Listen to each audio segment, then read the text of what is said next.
హస్తం పార్టీలో లుకలుకలు ఆ ప్రభుత్వ ఉద్యోగికి శాపంగా మారాయా? జిల్లాపై పట్టు కోసం అధికార పార్టీకి చెందిన ఇద్దరు నేతలు కుస్తీ పడుతున్నారా? వారి ఆధిపత్య పోరుకు ఆ ఉద్యోగి బలిపీఠమెక్కారా? జిల్లాలో ఛార్జ్ తీసుకున్న 6 నెలలకే ఉద్యోగిని సాగనంపారా? ఓ వర్గం బడా నేతకు సపోర్టు చేస్తున్నారన్న అనుమానంతోనే ట్రాన్స్ఫర్ చేశారా? ఆ తరహాలోనే మరో ఉద్యోగిపై బదిలీ వేటు వేస్తారా? ఇంతకీ ఆ ఇద్దరు బడా నేతలెవరు? వారి వర్గ పోరుకు బలైన ఆ ప్రభుత్వ ఉద్యోగి ఎవరు? Watch the story.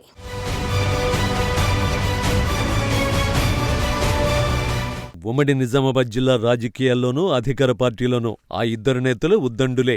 ఒకరు పిసిసి చీఫ్ మహేష్ కుమార్ గౌడ్ అయితే మరొకరు రాష్ట్ర ప్రభుత్వ ప్రధాన సలహాదారు బోధన ఎమ్మెల్యే సుదర్శన్ రెడ్డి. వీరితో పాటు ప్రభుత్వ సలహాదారు షబీర్ అలీ, పోచారం శ్రీనివాస్ రెడ్డి ఇదే ఉమ్మడి జిల్లా నుంచి ప్రాతినిధ్యం వహిస్తున్నారు. అయితే ఉమ్మడి జిల్లాపై ఎవరికి వారు పట్టు నిలుపుకునేందుకు ప్రయత్నిస్తున్నారట. జిల్లాకు మంత్రి పదవి దక్కకపోవడంతో గత కొన్ని రోజులుగా సుదర్శన్ రెడ్డి పాలనా వ్యవహారాలను అంతగా పట్టించుకోవడం లేదట. కానీ అంతకుముందే ఎమ్మెల్సీగా పిసిసి చీఫ్ గా ఉన్న మహేష్ కుమార్ గౌడ్ జిల్లా రాజకీయాల్లో మాత్రం తన మాటే నెగ్గాలనే ప్రయత్నాలు చేస్తున్నారట. ఉమ్మడి జిల్లాలో కార్పొరేషన్ చైర్మన్లు ఉండగా 4 నిజామాబాద్ జిల్లాకు చెందినవారే. ఒకే ఒక్కరు కామారెడ్డికి చెందినవారు ఉన్నారు. మొన్నటి వరకు జిల్లాలో కలెక్టర్లు, పోలీస్ కమిషనర్లు, చివరకు మున్సిపల్ కమిషనర్ల నియామకం జరగాలన్నా అంతా మహేష్ కుమార్ గౌడ్ కన్సర్న్లోనే జరిగిందట. కానీ ఇటీవల రాష్ట్ర ప్రభుత్వం కేబినెట్ హోదాతో సుదర్శన్ రెడ్డిని ప్రభుత్వ సలహాదారుగా నియమించడంతో జిల్లాపై ఆయన తన పట్టును నిలుపుకునేందుకు ప్రయత్నిస్తున్నారట. అందులో భాగంగానే సుదర్శన్ రెడ్డికి సన్నిహితుడిగా ఉన్న జిల్లా కలెక్టర్ బదిలీ అయ్యాడన్న చర్చ జరుగుతోంది. జిల్లాలో విజయవంతంగా పంచాయతీ ఎన్నికలు నిర్వహించిన, అంతకుముందు ధాన్యం కొనుగోళ్లు, ప్రభుత్వ సంక్షేమ పథకాల అమలులో ఎక్కడా లోటుపాట్లు లేకుండా సక్సెస్ చేసిన జిల్లా కలెక్టర్ను బదిలీ చేయాల్సిన అవసరం ఏమొచ్చిందన్న చర్చ జిల్లాలో హాట్గా జరుగుతోందట.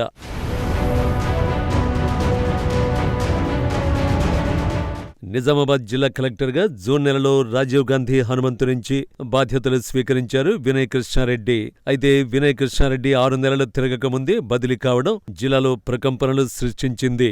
ముఖ్యమంత్రి ప్రధాన సలహాదారులు వేమిరెడ్డి నరేందర్ రెడ్డి సూచనలతో నిజామాబాద్ జిల్లాకు కలెక్టర్గా వచ్చిన వినయ్ కృష్ణారెడ్డిని ఆకస్మికంగా బదిలీ చేయడం వెనుక ఆంతర్యమేంటనే చర్చ మొదలైందట.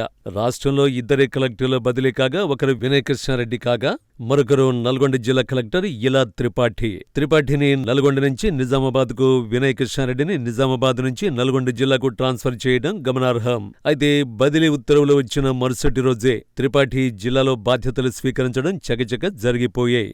వినయ్ కృష్ణారెడ్డికి నిజామాబాద్ పోస్టింగ్ ఇచ్చినప్పుడు ఉన్న సమీకరణలు అంతలోనే ఎలా మారాయనే చర్చ జరుగుతోందట.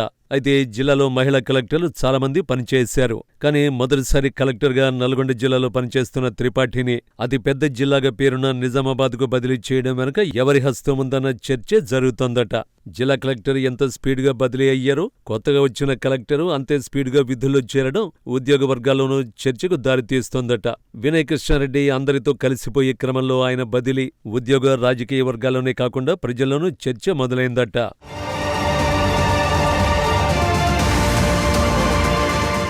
6 నెలలకే జిల్లా కలెక్టర్ వినయ్ కృష్ణారెడ్డి బదిలీ కావడంతో నెక్స్ట్ ఎవరి వంతు అనే చర్చ మొదలైందట. ఇక జిల్లాలో ప్రధానమైన శాఖకు అధిపతిగా ఉన్న అధికారి వ్యవహార శైలితో ఆ శాఖ గాడి తప్పుతోందట. ప్రధానంగా సంబంధిత శాఖలో అధికారులకు జవాబుదారీతనం లోపించిందన్న చర్చ జరుగుతోంది. లంచావతారులు అందిన కడిగి దండుకుంటున్నారనే టాక్ వినిపిస్తోంది. పొరుగు జిల్లాలో సంబంధిత శాఖ సక్సెస్ రేటును పరిగణనలోకి తీసుకుంటే నిజామాబాద్ జిల్లాలో ఆ శాఖ అధిపతి రేషియో అట్టడుగున ఉందట. ఇటీవల నిజామాబాద్ జిల్లాలో జరిగిన ఒక ఉదంతం రాష్ట్రంలోనే తీవ్ర కలకలం రేపింది. అధికారుల అలసత్వం, వ్యవహార శైలి కారణంగానే ఆ ఘటన జరిగిందని, అప్పుడే జిల్లా అధికారిని బదిలీ చేస్తారనే చర్చ జరిగిందట. సంబంధిత ఘటనలో కొందరిని బదిలీ చేయడంతో తర్వాత వంతు ఆ అధికారిదేననే చర్చ జరుగుతోందట. మరోవైపు గత ఏడాది వినాయక చవితి పండుగ సమయంలో జిల్లా కేంద్రంలో ఒక ఘటనలో ఆ ఉన్నతాధికారి వ్యవహరించిన తీరు అధికార పార్టీలో కలకలం రేపిందట. జిల్లా కలెక్టర్ను ఉన్నపళంగా మార్చిన అధికార నేతలు ఈ అధికారిని కూడా ట్రాన్స్ఫర్ చేయాలని ఒత్తిడి చేస్తున్నట్లు సమాచారం. ఇటీవల సంబంధిత అధికారి సెలవులో వెళ్లగా ఆయన తిరిగి రాడన్న చర్చ జరిగింది. కానీ ఆయన విధుల్లో చేరిన మరుసటి రోజే జిల్లా పాలనా యంత్రాంగాన్ని చూసే కలెక్టర్ ట్రాన్స్ఫర్ కావడంతో ఆయన బదిలీ కూడా జరుగుతుందని, అది ఎప్పుడైనా కావచ్చనే చర్చ మొదలైందట.